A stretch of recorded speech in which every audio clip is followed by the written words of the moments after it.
Oh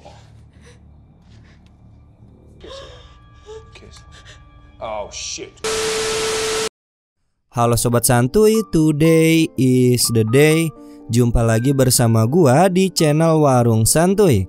Apa kabar kalian semua? Semoga kalian baik-baik saja dan tetap santuy. Pada video kali ini gua akan membahas salah satu film yang bertemakan balas dendam paling epik. Film ini berjudul I Spit Your Grave ke-1 yang dirilis pada tahun 2010. So, tanpa basa-basi, kita langsung masuk saja ke cerita filmnya.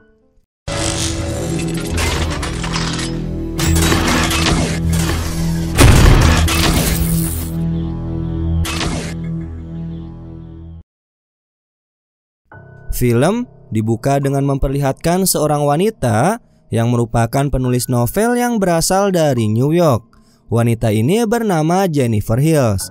Baru-baru ini Jennifer telah menyelesaikan proyek penulisan di salah satu novelnya. Namun dikarenakan Jennifer berasal dari kota yang ramai dengan kebisingan, dia sangat membutuhkan ketenangan dalam melanjutkan penulisan novel kedua yang akan digarap olehnya. Oleh sebab itu, dia memutuskan untuk mencari suatu tempat yang bisa dibilang sunyi atau jauh dari kebisingan. Hal ini guna untuk bisa lebih fokus dan mencari inspirasi dalam penulisan novelnya. Singkatnya, Jennifer mengunjungi pemilik homestay yang akan ditempati dalam beberapa hari ke depan. Jennifer telah memesan dari seminggu yang lalu kepada pemilik homestay ini, kita sebut saja Tuan David. David yang menyadari kalau Jennifer tidak akan tahu lokasi homestay tersebut. Oleh sebab itu, dia memberikan sebuah peta petunjuk agar si Jennifer ini tidak tersesat di perjalanan. David juga menjelaskan bahwa homestay yang akan ditempati Jennifer ini sangat indah pemandangannya, namun lokasi homestay itu lumayan sulit dan tempatnya sangat terpencil. Setelah itu, Jennifer melanjutkan perjalanan sesuai dengan arahan peta yang telah diberikan oleh David. Namun saat di tengah perjalanan, Jennifer menyadari kalau dirinya merasa bingung dan tersesat. Oleh karena itu, dia memutuskan untuk mencari tempat pemberhentian dan berniat menanyakan ke seorang warga. Akhirnya, Jennifer berhenti di tempat pom bensin. Dia juga bertemu dengan seorang pria yang bernama Johnny yang merupakan salah satu petugas pom bensin di sini. Hal ini tentunya dimanfaatkan Jennifer sambil mengisi bahan bakar mobilnya. Ia pun menanyakan alamat homestay itu kepada Johnny. Namun ketika Johnny melihat tubuh seksinya Jennifer, dia pun mencoba untuk merayu dan berkenalan dengannya. Saking terpesonanya sampai-sampai Johnny menumpahkan ember yang berada di dekatnya. Hal itu membuat rekan-rekannya yang ada di situ mentertawakan tingkah laku si Johnny. Mereka adalah Andy dan Stanley. Merasa tidak enak, Jennifer pun meminta maaf kepada Johnny. Lalu setelahnya dia pun meninggalkan mereka dan melanjutkan perjalanan menuju ke homestay. Singkat waktu, akhirnya Jennifer pun sampai di lokasi. Kemudian dia membereskan barang-barangnya terlebih dahulu sebelum dia memulai untuk menulis naskah novel. Pada sore hari, Jennifer yang sedang berjemur sambil menikmati pemandangan danau di depan homestay. Secara tiba-tiba dia mendengar suara dari kejauhan. Beruntungnya itu hanyalah seekor burung gagak yang membuat Jennifer merasa lega. Menjelang malam, Jennifer kemudian mulai mengetik novel di laptopnya. Di saat itu juga temannya menelpon, namun telepon itu harus terputus dikarenakan Jennifer mendengar suara dari arah gudang yang berada di samping homestay. Ketika Jennifer mengeceknya, ternyata di dalam gudang itu tidak ada siapa-siapa dan Jennifer hanya melihat perkakas dan cairan berbahaya. Lantas dia pun kembali dan ingin lanjut mengetik novelnya. Namun saat dia mengambil laptop, tak sengaja dia menjatuhkan minuman yang membuat pakaiannya menjadi basah. Jennifer pun bergegas membersihkan pakaiannya menggunakan air wastafel. Tanpa disadari, Jennifer yang hanya menggunakan pakaian dalam, di sini ada seseorang yang merekam dari balik jendela. Kemudian pada keesokan harinya, Jennifer jogging santuy di hutan, tapi secara tidak sengaja dia menemukan ada sebuah rumah tua yang terbengkalai di sana. Menurutnya rumah tua itu menyeramkan. Lantas Jennifer kembali ke homestay dan berniat untuk membersihkan badannya. Tapi kemudian Jennifer dibuat kesal karena air di kamar mandinya terlihat sangat kotor. Tanpa pikir panjang, lantas ia komplain kepada David, pemilik homestay ini. Tapi setelah menelpon, sialnya handphone milik Jennifer harus tercebur ke dalam kloset sampai-sampai dia harus mengeringkannya menggunakan hair dryer. Kemudian, komplainan Jennifer ini seketika direspon dengan cepat. David mengirim seseorang untuk memperbaiki air yang kotor tersebut. Pria itu bernama Matt. Dan akhirnya Matt berhasil membenarkan air tersebut. Tapi dia bersipu malu ketika Jennifer menciumnya sebagai tanda terima kasih kepada Matt karena telah berhasil membantunya. Kemudian scene berpindah di dalam hutan. Para pegawai pom bensin terlihat sedang memancing di pinggir sungai. Namun ketika mereka mendapatkan ikan, ikannya malah digeprek menggunakan tongkat baseball sambil direkam oleh Stanley. Pada saat itu juga datanglah Matt yang ikut gabung memancing dengan mereka. Di sini juga kita mendapatkan fakta dari rekaman video Stanley yang menunjukkan bahwa merekalah yang merekam Jennifer secara diam-diam. Mereka mengetahui bahwa Jennifer ini berasal dari New York, yang dimana para remaja di sana rata-rata pergaulannya sangat bebas. Hal itu akan dimanfaatkan oleh mereka untuk mencoba menggodai Jennifer. Ditambah juga Matt mengatakan bahwa dirinya telah mendapatkan ciuman dari Jennifer. Tentunya mereka tidak percaya atas perkataan Matt, yang dimana Matt ini merupakan orang yang culun bisa mendapatkan ciuman secara cuma-cuma dari Jennifer. Jika Matt yang berhasil mendapatkan ciuman itu, Johnny yang merasa tidak mau kalah dari Matt, dia pun bersikeras untuk mendapatkan hati Jennifer tersebut. Pada malam hari kita akan diperlihatkan Jennifer yang sedang mengetik novel di laptopnya. Lagi dan lagi Jennifer mendengar suara seperti ada seseorang di luar halaman. Namun ketika dia mengeceknya, tapi lagi-lagi dia tidak menemukan siapapun di sana. Lantas Jennifer bergegas masuk ke dalam. Dan di sini Jennifer dibuat terkejut melihat layar laptop yang sudah berubah menampilkan beberapa pria. Dan benar saja pria di dalam laptop itu sudah ada di dalam homestay. Ya mereka berempat, siapa lagi kalau bukan Matt dan para pegawai pom bensin. Disinilah mereka mulai mengganggu Jennifer dan memintanya untuk melakukan apa saja yang mereka suruh. Jennifer pun menolak dan mengatakan bahwa dia tidak segan untuk melaporkan ke pihak berwajib.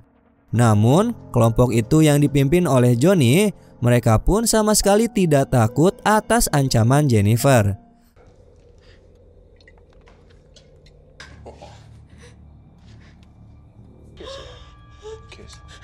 Oh shit.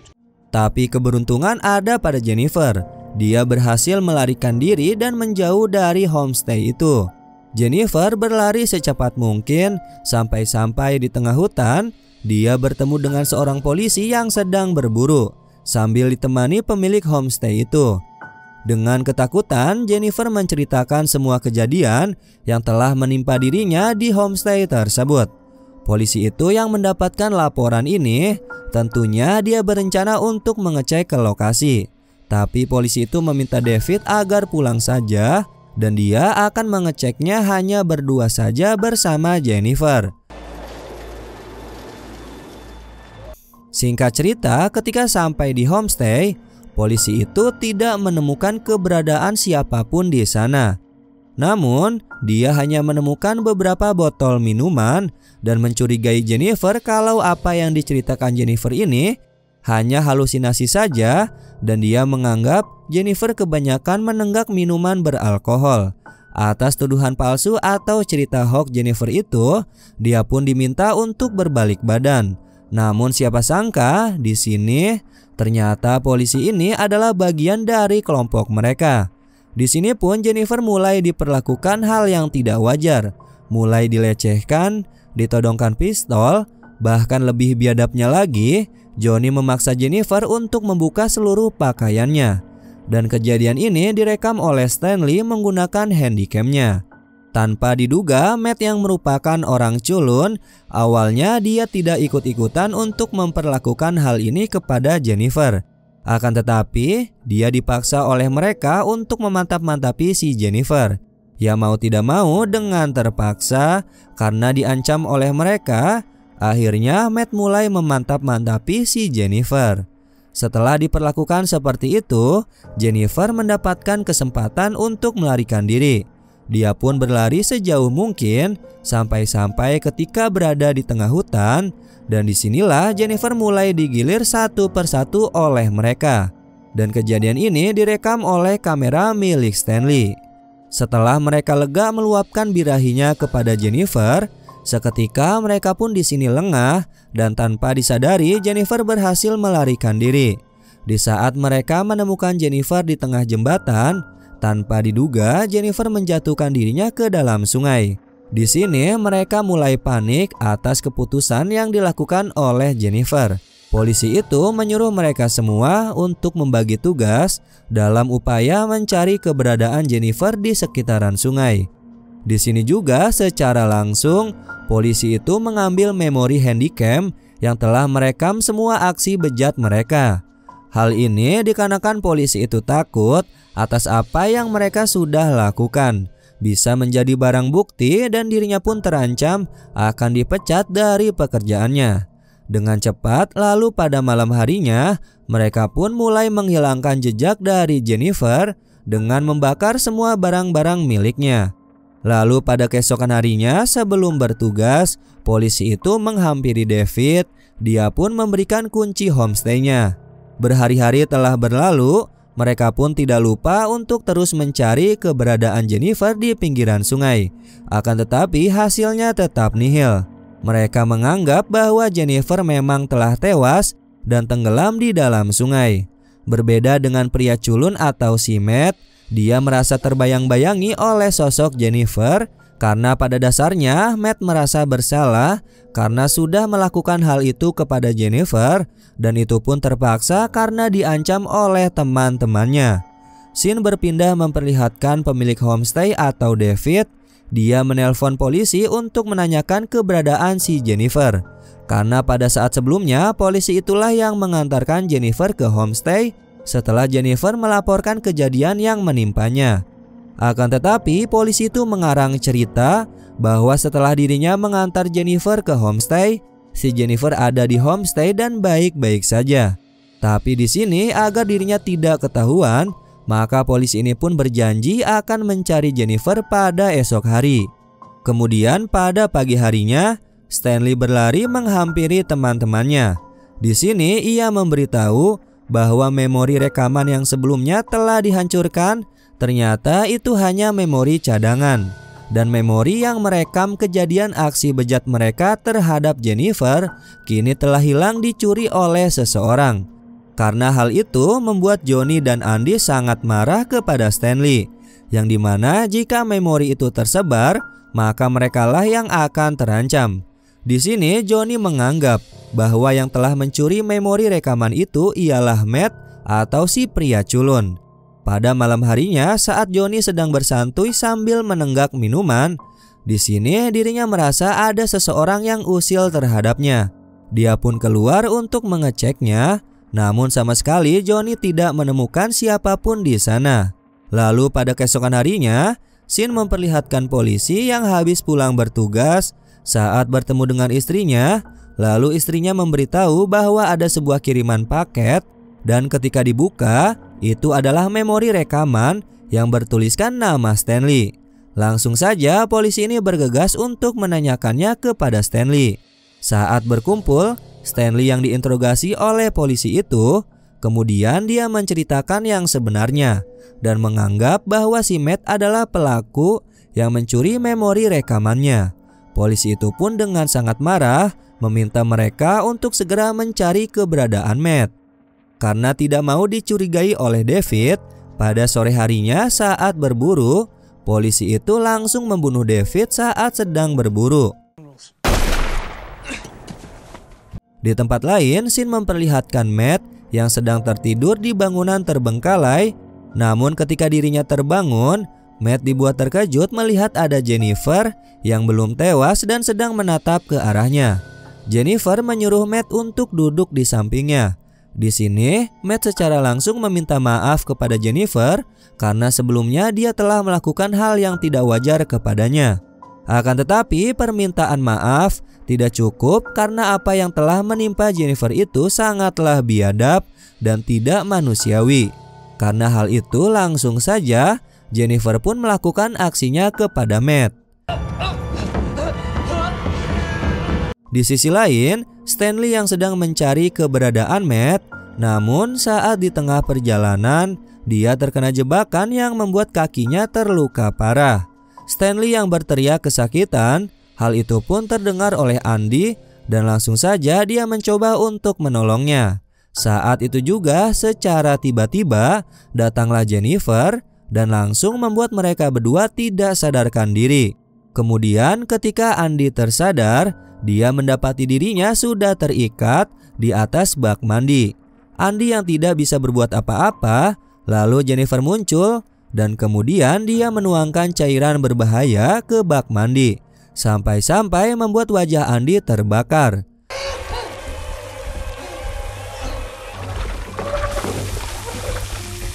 Setelah melakukan aksinya kepada Andy, sekarang giliran Stanley yang mendapatkan balasan dari Jennifer.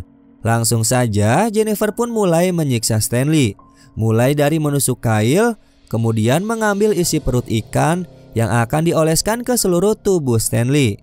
Hal ini bertujuan untuk mengundang burung gagak yang akan mencabik-cabik tubuh Stanley hingga tewas. Dan kejadian ini pun sambil direkam menggunakan kamera milik Stanley. Setelah itu, Jennifer mengincar Johnny yang sedang berada di pom bensin. Jennifer pun menyamar dan mulai memamerkan bokong seksinya saat Johnny menghampiri, dan langsung saja Jennifer membuatnya pingsan seketika. Sama seperti teman yang lainnya, saat tersadar, Johnny mendapati dirinya sudah terikat di sebuah tempat. Awalnya Johnny terus memohon kepada Jennifer untuk tidak membunuhnya. Ya, namanya karena Jennifer sudah berniat untuk membalaskan dendamnya. Langsung saja dia pun mulai mengeksekusi si Johnny, mulai dari mencabut semua gigi. Bahkan lebih gilanya lagi, sampai-sampai mencabut burungnya si Johnny. Dan pastinya Johnny pun tewas di saat itu juga. Kemudian pada keesokan harinya, Jennifer mengunjungi rumah dari polisi sebelumnya.